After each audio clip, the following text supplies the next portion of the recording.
I am told that humans find the processing stations cold. They mean the temperature, the filtered air that scrubs all biological noise from the environment so the scan equipment can work cleanly. They do not mean anything else by it. I have spent enough time among them now to understand that they simply name the first thing they feel. And in the ester processing annex, the first thing anyone felt was cold. I remember it precisely. The annex was not designed for ceremony. It had been built into the lower ring of Vareth 4 station 30 years before the Scifi compact existed, when this corner of the transit lane was still contested territory. And a health processing station was simply a health processing station.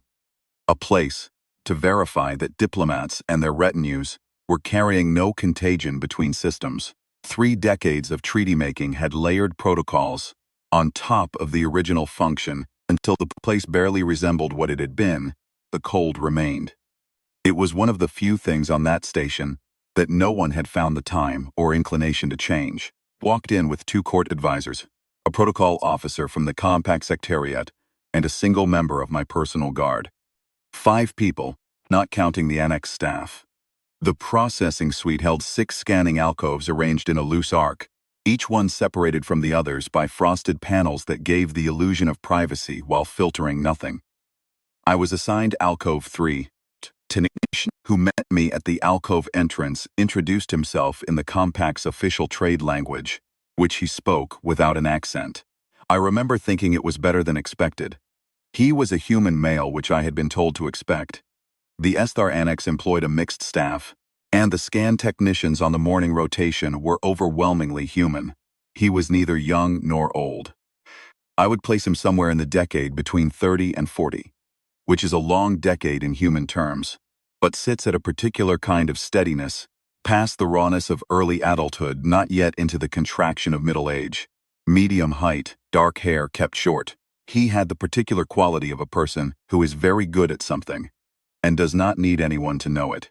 He introduced himself as Dren Castle, gave me his technician designation, explained the procedure in 4 sentences, and asked if I had questions. I noticed that he did not treat the explanation as a formality. Some technicians, I had encountered enough of them in enough processing environments, delivered the procedural briefing the way people recite something they have said so many times that the words have detached from their meaning. Said each thing as though he considered it worth saying, and then he stopped when he had said everything necessary, which is a rarer quality than it sounds. He checked the sensor alignment before I sat down, made a small adjustment to the array's right side, checked it again. Nobody had asked him to. It was simply the work, and he was doing it properly. I did not. I had been through compatibility processing twice before as part of earlier compact negotiations.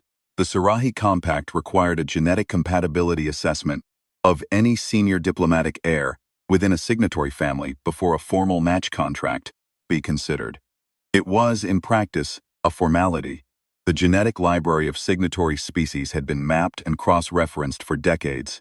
The compatibility ranges were understood, and the scan existed mainly to allow courts to reject candidates they had already rejected on political grounds without having to say so plainly. I knew this, my advisors knew this, everyone in the room knew this.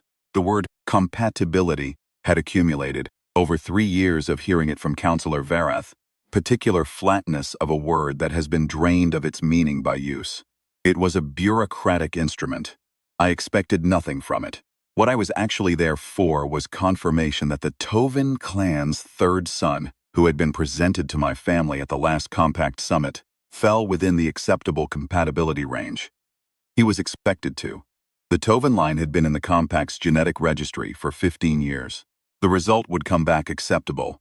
My advisors would initial the preliminary match record, and the negotiation would proceed to its next stage. That was the plan. I sat in the alcove chair. Dren Keel arranged the sensor array, checked the calibration readout twice without being asked to, and then said he was going to begin. I told him to proceed. The scan itself takes 11 minutes. I know this because I have sat through it twice, and because the annex had a small display panel on the wall of each alcove showing the elapsed time in station standard units. I watched it through the first 3 minutes without paying particular attention. And Then I stopped watching it and thought instead about the meeting I had scheduled for that afternoon. The language I would need to use with my father's lead advisor, who had been managing the Tovin negotiation and who had a gift for making agreements that served the co-pact's interests and his own simultaneously. I was thinking about this when Drencastle went still. It was not a dramatic stillness. He did not drop anything or make a sound. He simply stopped the small, efficient motion he had been maintaining, checking the side panel, noting the reading, making the minor adjustments that scan technicians make to ensure the data is clean. And he stopped. His hands were at the equipment console, and then they were not moving. I noticed because I had nothing else to do in that chair. He looked at the primary display. He looked at it for longer than checking a reading requires.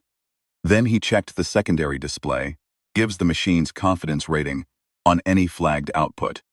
I could not read the displays from where I sat, but I could read him, and what I read was that he had seen something he had not expected to see. I said, "Is there a problem with the calibration?" He said, "No, Princess. The calibration is verified." The way he said it told me he had already checked, and that he had hoped the answer would be different, and that it wasn't. My lead advisor, Counselor Verath, had positioned himself near the alcove entrance in the way that court advisors do, present, enough to observe, distant enough to maintain the fiction that the scan process was private. He stepped forward when I spoke. He had a particular quality of attention when information he needed appeared. Focused, rapid, and careful to show none of this on his face. He said, "Technician, what is the output?" Drencastle turned from the console. He had, I noticed, the kind of steadiness that comes not from certainty about what will happen, but from having already made a decision about what to do. He said, "The scan has returned a compatibility result. The match flag is above the compact's threshold for formal notation." Counselor Verath said, "Tovin candidate is within range then." Drencastle said the compatibility flag isn't on the Tovin candidate. There was a pause. Verath said, "Clarify." Drencastle said, "The compact's genetic library includes all registered candidates for this assessment. The scan cross-references against the full library and flags any result above a given compatibility threshold." He paused. "The result that crossed the threshold is not in the candidate library." Verath said, "That would indicate a calibration error." Drencastle said, "Run the secondary verification. The calibration is clean. The result is accurate." I had been watching this exchange from the alcove chair, and there was a quality to the way Verath was listening that I recognized. It was the quality of a person who has heard something that threatens a plan and is rapidly identifying every available method of making the threat disappear. I had seen that quality in him before, usually in rooms where I was not meant to be paying close attention. I said, "Does the result flag?" Drencastle looked at me. He had to this point kept his gaze professional, directed at equipment, at readouts, at whatever required technical attention. Looking at me was not part of the scan procedure. He did it anyway, he said. The scan found a near-perfect match within the processing suite. Verath said immediately, "That's impossible. The suite personnel are not in the candidate registry." Drencastle said, "No, they're not." He paused again. "The compact's genetic compatibility assessment protocol, Article 14 of the original accord, doesn't specify that the match has to come from the candidate registry. It specifies that any result above threshold from any source within the assessment environment must be formally noted." There was a longer pause this time. I was not cold anymore. I noticed this distantly because the annex temperature had not changed. The sensation of cold had simply stopped being the first thing I felt. Verath said, "Technician, I want to be clear about what you are implying." Drencastle said, "I'm not implying anything. I'm reading the output." He turned back to the display and said, without inflection, "The source of the match result is present in this room. There are moments that have a particular quality of stillness to them, not the stillness of nothing happening, but the stillness of several large things happening very quickly inside people who are trying not to show it. This was one of those moments. I had attended enough negotiations to know the shape of it. The room had received a piece of information that changed the structure of things, and everyone with the authority to act on that information was trying to calculate whether acting on it served them before they committed to any particular response. Except for Dren Castle, who had no authority and no calculation to make. He had a readout, and the readout said what it said, and he was a scan technician, and his job was to accurately record what the scan returned. Vareth said, in a voice I recognized as his careful voice, "The equipment in this annex was calibrated this morning. It is possible that a miscalibration of a specific kind could produce an artifact reading. I am asking you, as a courtesy to the diplomatic process underway, to note the possibility of equipment variance in your record." Dren Castle said, "The equipment isn't showing variance." Vareth said, "I understand that is your reading. I am asking you to note the possibility." There was a pause, and in that pause I heard everything Vareth was not saying. I had been hearing things Vareth was not saying for 3 years. He was asking Dren Castle to write a false note in an official record.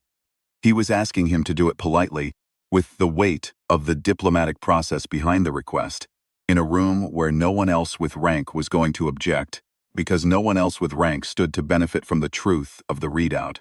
Dren Castle said, "I can't note variance that isn't there."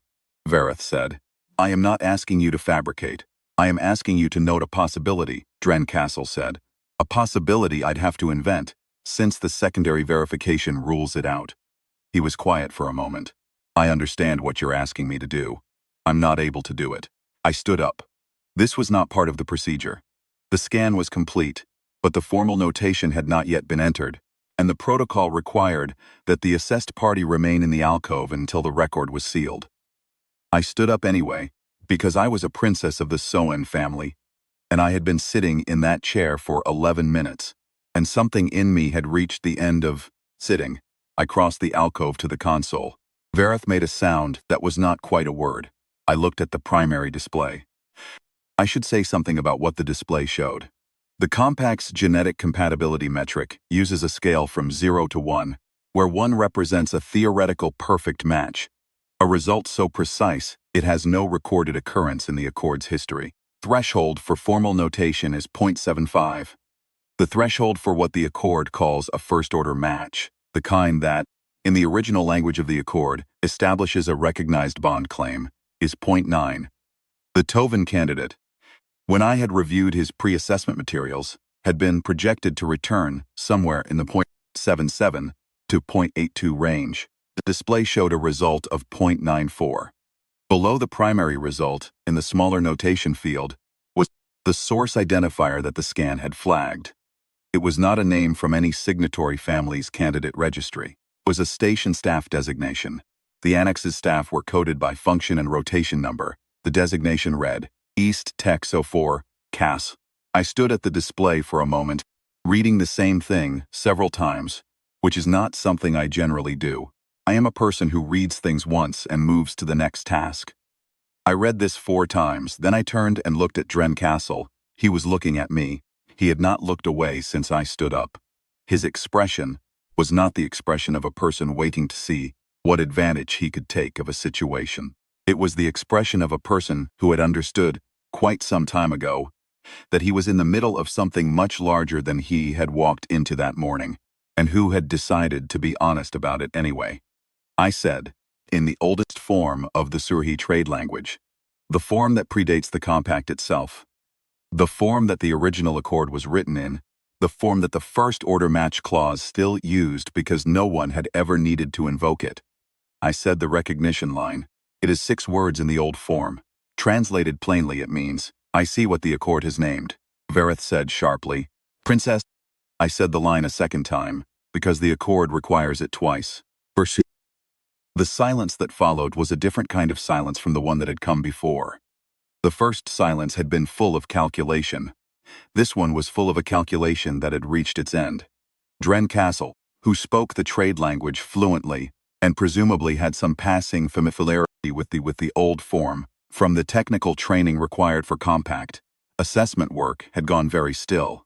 Not the stillness of a person making a decision that had already happened.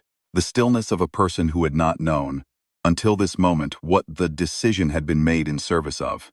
He said carefully, in the trade language, I should tell you that I don't know that form well. I said, in common trade language, the form means that I have formally acknowledged the match result. The accord requires it to be spoken by the assessed party, in the presence of the technician of record, within the processing environment. It requires no response from the technician, requires no consent from the court. I paused. It requires the record to be notated as a first-order match and sealed. Verith said, "This process is not complete. The formal notation has not been entered. Nothing is binding until." I said, Article 14, Paragraph 7. The verbal acknowledgement is binding at the moment of the second speaking, prior to formal notation, provided it is made within the assessment environment in the presence of the technician of record. I looked at Verith steadily. I was trained in the Accord's original language by my grandmother, who negotiated the Sohan family's entry into the compact 22 years ago. I know the text. Verith said nothing. He had the look of a person who has just understood that the plan he has been managing for 3 years has ended, and that it ended in the moment before he could do anything about it, and that there is nothing left to do but acknowledge it. Dren Cassil was watching me with an expression I did not have an immediate name for. It was not calculation, and it was not advantage-seeking, and it was not the particular wariness that humans sometimes show in rooms full of alien officials when they are trying to determine whether something is about to become their problem in an unpleasant way. It was something quieter than any of those things. He had stood in this room and told the truth when everyone with rank was asking him not to, and I had not told him what I was about to do, and he had done it anyway. I said, "You'll need to enter the notation," he said. "Yes." He moved to the console and began entering the record. Verith left the alcove. I did not watch him go.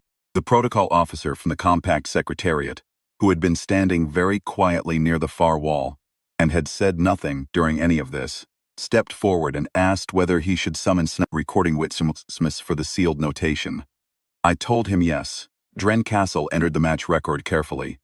He had the quality, I noticed it again, of a person who does the work in front of him to its proper standard regardless of whether anyone is watching, regardless of what the work contains.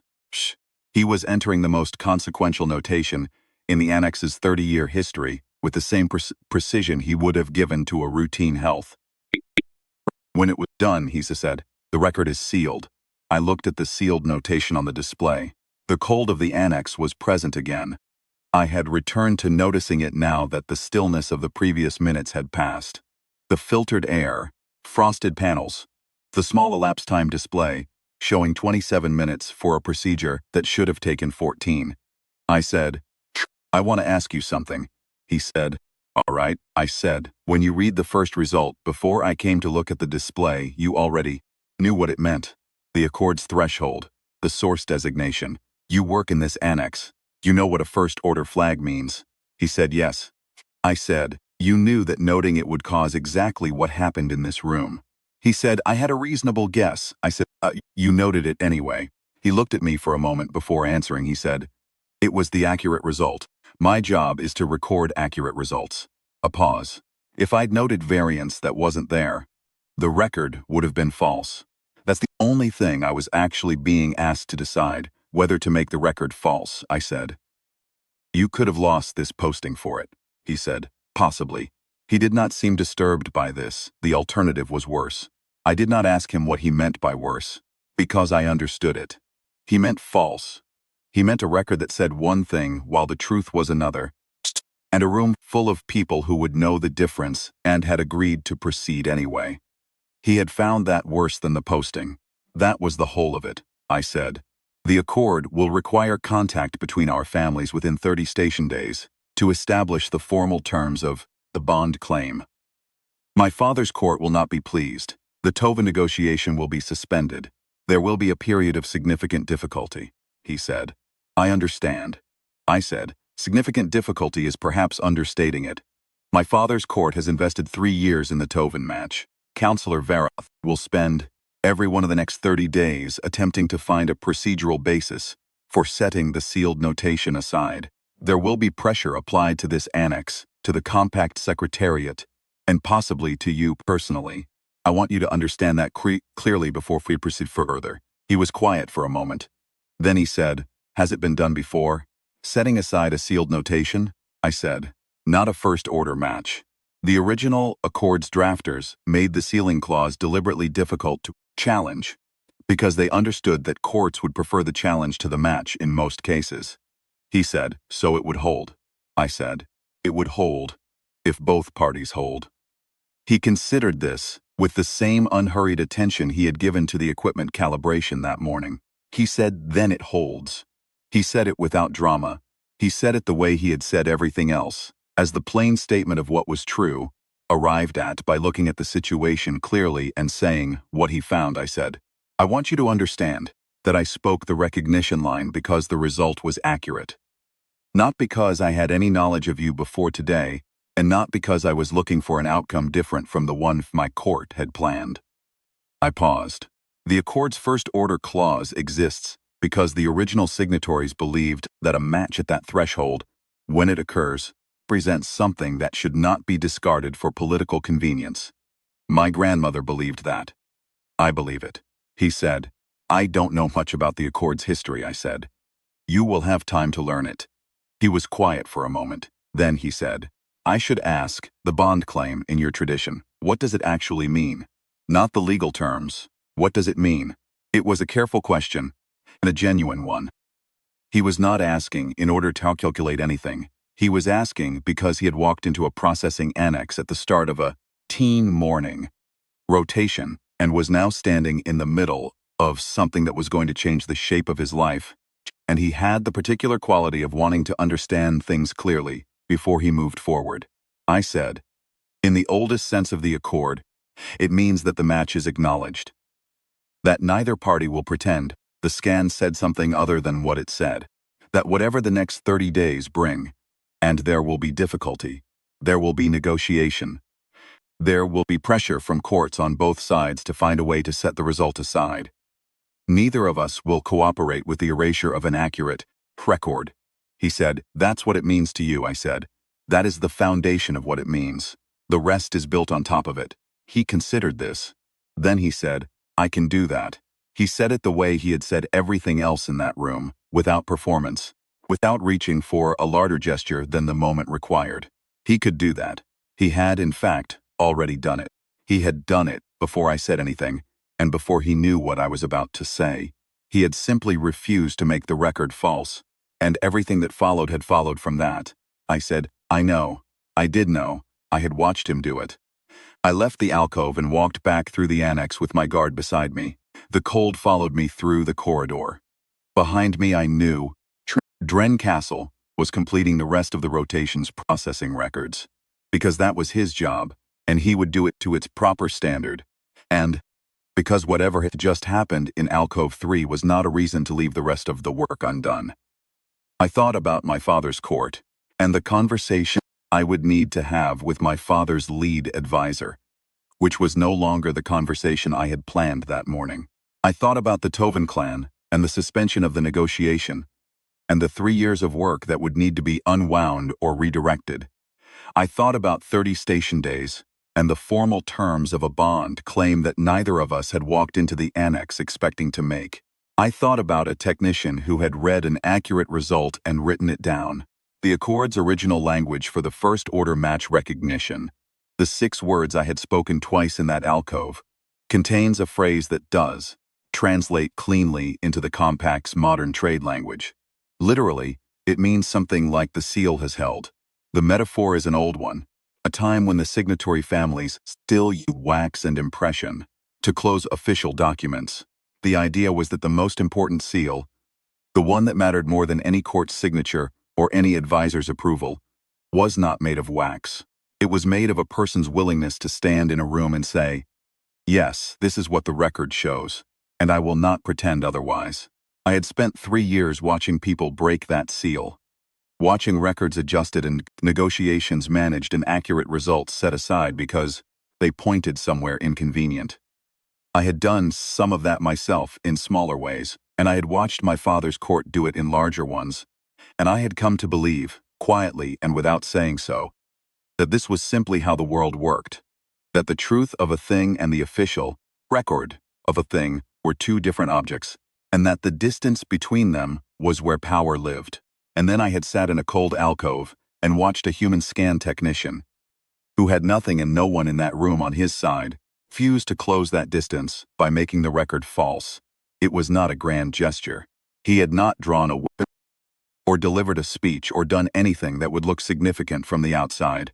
He had simply continued to tell the truth after everyone with rank had asked him to stop. That is the thing I will carry from that morning. Not the result on the display, which was extraordinary in its own way. Not the formal words I spoke or the sealed notation or the 30 days of difficulty that were coming. What I will carry is the moment when Counselor Verath asked him, for the second time, to note a possibility that did not exist, and Dren Castle said plainly that he could not do it. There is a word in the old Accord language for that quality. It does not translate well either.